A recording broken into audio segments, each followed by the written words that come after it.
Hello, everyone. I'm Matt Mitrovich, the Alternate Historian, and with me today is my wife, Alana. Say hi, Alana. Hi. And also with us today is Steffi Mitrovich. Sadly, she will not be contributing to this little podcast because she's technically not born, but she is here with us. So if you hear Alana suddenly go, oof, it's probably because Steffi just kicked her in the pancreas. Like that? Like what I did there? Yeah, Okay. most likely. That is exactly where she kicked me. So good at anatomy. Yes, I know. So we are here because we saw the Wonder Woman movie a couple days ago, and we wanted to share our thoughts on it. Before we begin, spoiler alert, we are going to spoil the shit out of this movie. So if you haven't seen it yet and you're thinking about seeing it, just don't watch it. Just don't watch it. Don't listen. Or just mute everything and let the video play, because then the YouTube algorithms will give me a lot of money. So I think that's how it works, right? Yes, we have someone's college to pay for now. Absolutely. Additionally, for those of you asking, is this alternate history? It's borderline. It's definitely got a very diesel punk aesthetic, and I'll talk about more of that in the later on. There are some changes to history, such as the death of a very famous figure. But otherwise, this is mostly just a diesel punk superhero sort of story that doesn't really change history by its broad strokes all that much. But it's got the look of an alternate history movie, even if it's not really one. So I figure it's worth a talk, even if it is just mostly style over substance when it comes to alternate history. I would like to make a point that it did make history of being the highest grossing film this weekend, on opening weekend, with a female director. Oh. They said that on Access Hollywood and the Today Show today when I watched TV today. Okay. So, I thought that was interesting, and go women. Go women. Anywho. So, yeah, let's begin. Elena, you start us off. Maybe we should talk about what this movie's about first before we go into whether we like it. Go for it. I'll go for it. So I'll sum it up. The story is pretty much an origin story for Wonder Woman, who's had her kind of film debuts in Batman v Superman. I think that's when she showed up for the first time. Talks about her. You see her as a child on Themyscira, aka Paradise Island, growing up with the Amazons.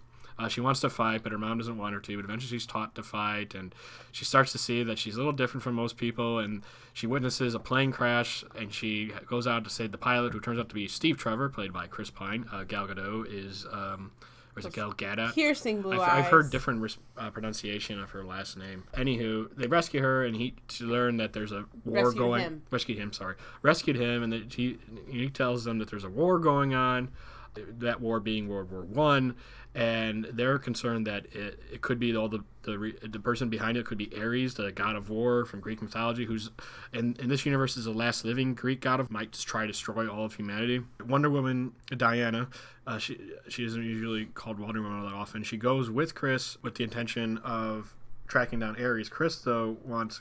I'm Steve Trevor, I'm calling by his actor name.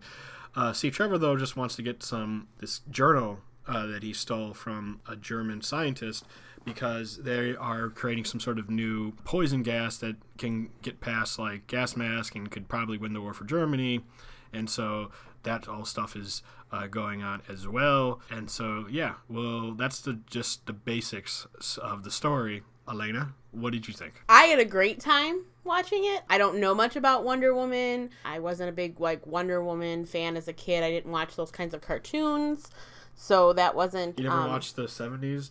No. So I didn't have a background of DC Comics or... Well, I had the same thing with Avengers whenever we watched those. I don't have brothers, so I didn't have a background. You had a... I know who they are. Older gentleman. No, I'm just saying I know who else superheroes are. I just didn't know anything about Wonder Woman. I didn't know her origin story. So I enjoyed the fact that I went into this with nothing, where I'm sure there were a lot of fans that went into this with a little bit more background knowledge than I did. Mm-hmm. So if you're somebody who has no idea anything about Wonder Woman other than her existence, and yay for woman power with her, I had a great time. I thought it was fun. I thought it looked cool. I thought it had great special effects. I thought that she looked good. I appreciate that she wasn't always running around in half-naked clothes, that they tried to clothe her a little bit throughout it, so that, I don't know, I'm in my third trimester of pregnancy. I'm a little self-conscious now. So I appreciate that I didn't have to look at a beautiful naked woman all the time. I enjoyed the girl power of seeing these girls fight and defend themselves and not need a man to take care of them and those kinds of things. And then I also enjoyed just the whole overall look of the movie. I thought it looked great. Because sometimes some of these darker movies, they almost become too dark to, like, they make the screen almost too dark to see. Like, sometimes going back to, like, even the Batman movies, I always thought, like, Batman Begins was dark. Like, they always, like, the picture always looks dark. And I don't like it when they do that, because then I can't see what's going on. And I mean, the girl who plays Wonder Woman's beautiful, and even with her accent, I felt that she spoke very eloquently and easy to understand. And I just enjoyed the story, and I enjoyed the fact that I knew nothing going in, and I learned about Wonder Woman, her origin story, that way. Well, sadly, I didn't enjoy the movie. I know it's getting a lot of rave reviews, and people are calling it the first good DC movie, but to be fair, DC has set the bar so low with their cinematic universe that it wasn't that difficult. That being said, I didn't think it was all that great, and if you've seen Captain America, the First Avenger, you pretty much saw Wonder Woman, and that was sort of my big problem with the film. There's a lot of, like, plot elements that they sort of meet. There's the bad Germans. There's the kind of fish out of water kind of moments. There's even, like, you know, the version of the Howling Commandos that who worked with Captain America, and there's this almost supernatural-esque technology that's going to be used to destroy the world, and even I swear to God, there's even a scene where a plane carrying said weapon has to be destroyed, just like in Captain America, and just like Captain America, you have Wonder Woman, because there's a couple scenes that kind of bookend the story, showing her, like, working at the Louvre in Paris. And so it's, again, like Captain America, he comes from he's this soldier in the past who then lives in the present, has to deal with the loss of all the people he or she cared about. And the fact that Wonder Woman 2, her origins is World War II, and they changed it to World War I. I know I've seen one article saying that the writer who did that because, you know, World War I is so big right now, because, you know, it's the 100-year anniversary was just in 2014 to the start of the war, and in the year 1917 was the 100-year anniversary of America's entrance in the war, and so they said that's the reason why they did it, because it was so big. But I think they did it because they knew it was going to be very Captain America-esque, and it kind of was, regrettably. And that there were some funny moments. There were some moments that caused me to laugh. There were some action scenes that I thought were pretty cool. I liked the place. I liked where, you know, you see Wonder Woman charging a German trench, and she's, like, blocking bullets, and it's pretty intense. And I like that whole scene. But otherwise, I just found it to be so derivative. I just found it to be like, oh, I've seen this before. And it got kind of boring. Even the twist at the end, because Ares, she does run into Ares. And there's a lot of, like, there's a red herring, this German general. And I brought up his Wikipedia page because he actually is a real person. Erich Ludendorff. He's the one who's, like, working with this German scientist to create this, like, unbeatable poison gas. And it's kind of made it seem like he's Ares, but I feel like, nah, it's too obvious, the evil German. And that's what I guessed. I guessed that right away. No, but then eventually Ares is this British like diplomat who wants to, you know, end the war, and I sort of guessed that because, you know, it's like he was played by a very well-known actor. I can't remember his name, but he was Lupin in the Harry Potter universe, and he was in a bunch of other movies as well. And oh, yeah. We talked about this on Saturday. Okay, but we also went and saw a movie at, like, 8 o'clock at night. Whatever. And your pregnant wife is really sleepy by 8 o'clock at night. So I'm like, there's no way they would give this role to such a recognizable actor, even if you don't know his name. And he's not going to be someone important. And he was Ares, who was working behind the scenes to create this weapon and set it off against humans and blah, blah, blah. I just kind of, so the twist, there wasn't really much of a twist, and there wasn't really just anything. There wasn't much going for it, in my opinion. It was competently made. It was okay. But otherwise, yeah, I did not enjoy it. So there we go. I guess I had more fun than you.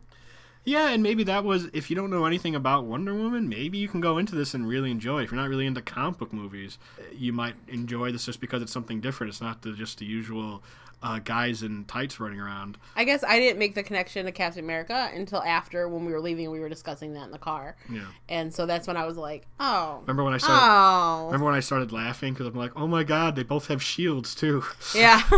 I was kind of like, Wonder Woman's shield's not that big of a deal, but it's like she has a shield throughout most of it. And I'm like, just like Captain America, they both have freaking shields. I will say about her other weapon, about her lasso of truth, I thought it looked too silly compared to the rest of the way the world and the props. A little too CGI. A little too much. Look at this glowing rope. And then I also felt like, I don't know, maybe because I don't know anything about the cartoons or the comic books, but, like, I thought the lasso of truth was what they used it for in the beginning, to get someone, they tie him up and they have to tell the truth. Yeah. But then it became, like, this, like, wild, wild west, like, let me... Lasso. And I was like... This is called the lasso of truth. I understand that, but, like... That's not what it was being... All of a sudden, it became a weapon for her to use and not a, you know, what it was intended for by its name, which is to get people to tell the truth. Mm-hmm. So I was kind of, like, confused on what the rope's duties really was. Mm-hmm. But I thought that was the one prop that I thought looked silly compared to all the other things, you know, that looked authentic. Because in terms of, I guess I can say in terms of costuming and stuff like that, a lot of stuff looked good, like everyday clothes and things that they had her put on looked fine. Mm-hmm. I will say her dress at what was a gala? Yeah. That would not have been worn in World War I time. It was way too revealing. But for an Israeli supermodel, it was probably perfect.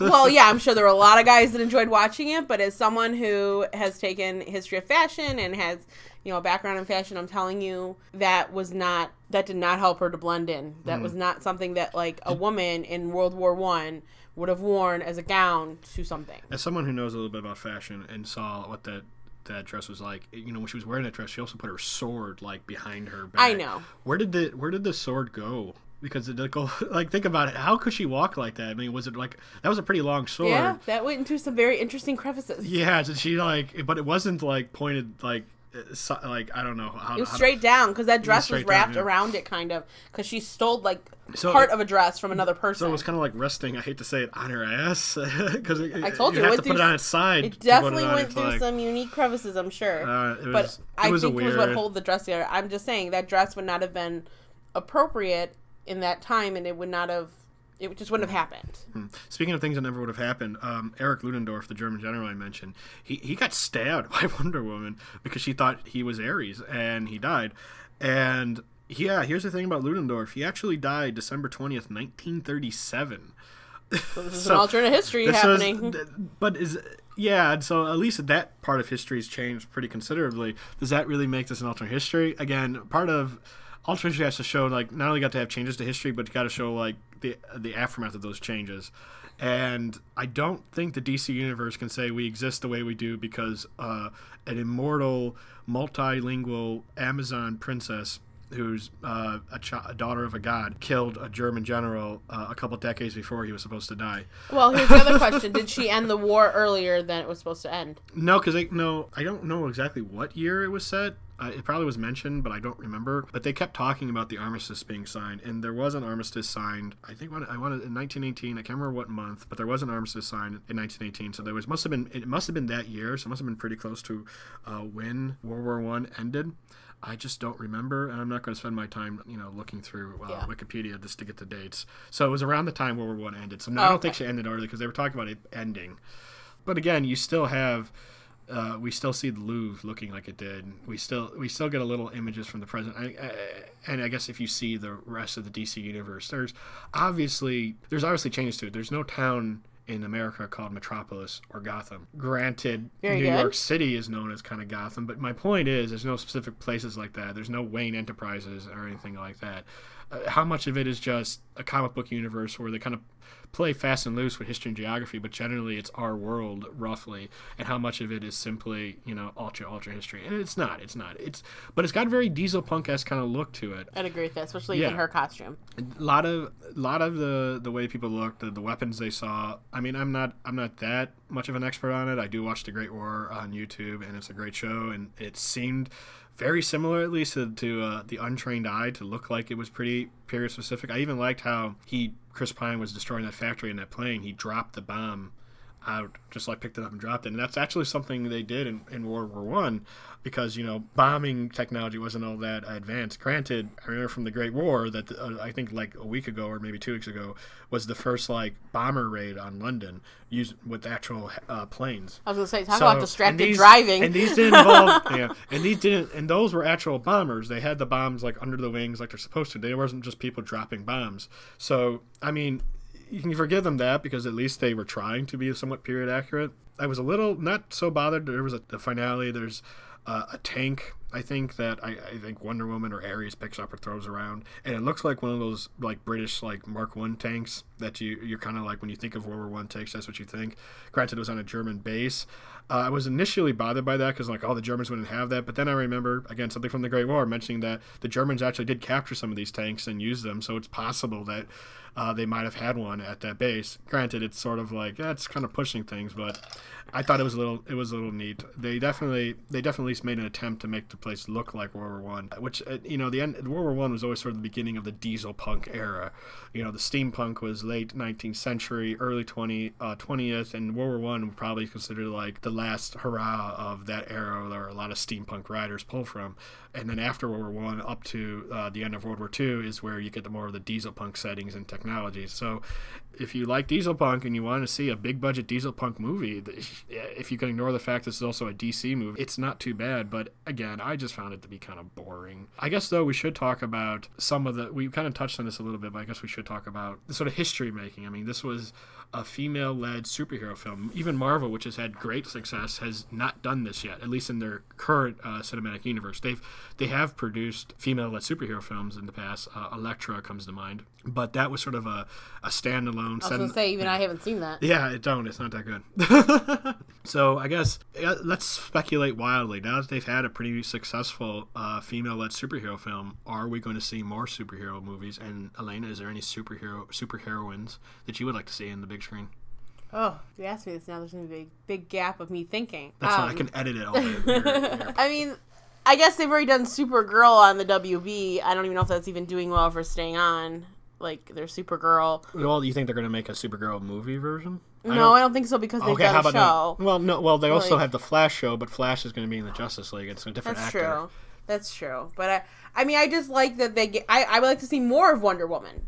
They've done, if we go back to Marvel again, they've done multiple movies for each of the major. It's getting a sequel, but it's going to be set in the modern era, not the. I mean, I'd be happy to see her again. I thought she was a good actress. I thought she was beautiful. I thought she was, fun to watch, and I enjoyed Wonder Woman. So I would want to see more Wonder Woman. I would go see more Wonder Woman. I might see another Wonder Woman just because it's like maybe they could do something different. Like I hear they're going to set it in the modern era, and I'm like, don't. You have this character who's existed apparently since World War I onto the present. Just have her be a supporting character in some of the bigger movies like Justice League and such. But then for like her own movies, have her like doing stuff in the past. Have her, maybe you don't want to set her in World War II. Fine. I would love to see the next Wonder Woman set in the 70s and do a homage to the Wonder Woman of the TV era. I think it'd be actually kind of fun. Okay, can I ask a question about Wonder Woman though? In my own stupidity, ignorance. Is she, because she's half god or god, she's immortal, right? Yes, she's immortal. Okay, so if she were ever to go back to the island, she was ever to find it and go back, she can find it. She knows where it is. She's just not allowed to go back. Why? Well, her mom said you can't come back. Why? I don't know. They didn't really establish that in the movie. I want to why. Someone needs to tell me why. Otherwise, I call BS. It's almost why it wasn't that well written. Yeah, I call bullshit on that now. Now that I look back on it, I thought they said that because she wouldn't be able to exactly find it again because it's invisible. But anyways, okay. Invisible, but... Well, okay. So if she were ever to make it back, does that mean like other people on the island would be dead, or no? They're all immortal. They're all immortal unless someone kills them.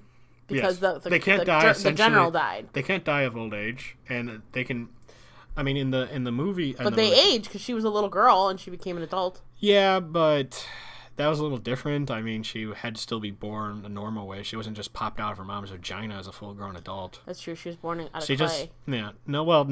That was just what they told her. Oh, that's right. In truth, that she was the daughter. She was Zeus's daughter. So do these women not have babies? They apparently can, but they don't have sex with men. So where do... I don't know. You and I figured that out. That's how this happens. So, How do they have babies? They have sex with gods, males. I just know that in this situation with Wonder Woman, Diana, her dad was Zeus. I don't know whether any of the other Amazons are fertile, at least because I don't remember too much from the comics. But I got to assume they did. They can, but they just don't have sex. There's no one with... I understand that. So then what's their no boys? Yeah, so I want to know where babies come from on that island. They don't. They're all immortals from the ancient Greeks. I know. Well, because she was the only child. Now that I think about it, I think on the island. They're all immortal. They're not immortal from 1895. They're immortal from the BC era. They've been alive for a very long, boring time. Life. That sounds awful. Yeah. Well, they spent a lot of time fighting, practicing to be soldiers, I think. I mean, I guess there are kids, because I think I remember seeing a comic where Diana was being yelled at by another child Amazon. So it's possible that maybe a few Amazons occasionally will sneak out or go, or allowed to sneak, even willingly, to father children. Mother children. Yeah, there we go. To have someone father their children. There we go. Because as far as I know, they don't reproduce asexually. I know we got really random on topic, but I'm just saying, like, I would watch more Wonder Woman movies.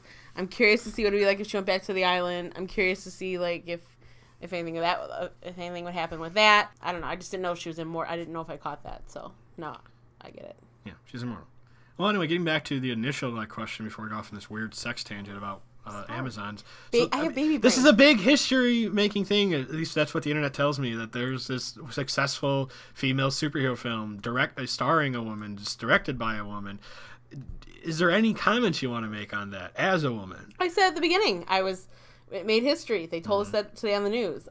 I'm impressed. I'm excited. I'm all about woman power. Okay. Me and Stefania are into it. Yeah. We need to get her a Wonder Woman onesie.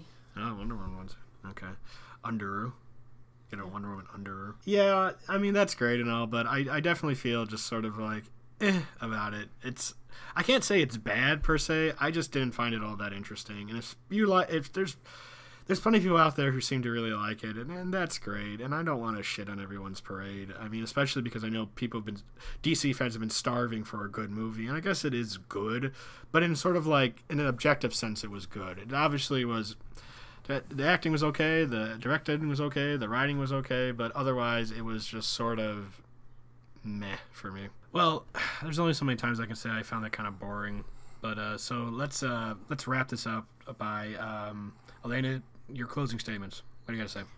I think girls should go see this. I think it's appropriate for even younger girls to go see this. I even thought it was adorable. I actually ran to the restroom in the middle of the movie, and there was a little girl putting on a Wonder Woman costume in the bathroom to go see in another theater. And so I think girls and their daughters and moms and their daughters should go and totally go check this out and have some girl power, because it's not the usual damsel in distress movie. It's girl power movie, and I think that we women need that. Okay, well, yeah, there you go. So one stellar review for Wonder Woman, and another one that's sort of like, but whatever. You can't. It's all art subjective. So, but yeah, if you're really into the DC universe, this is a good DC movie, I guess.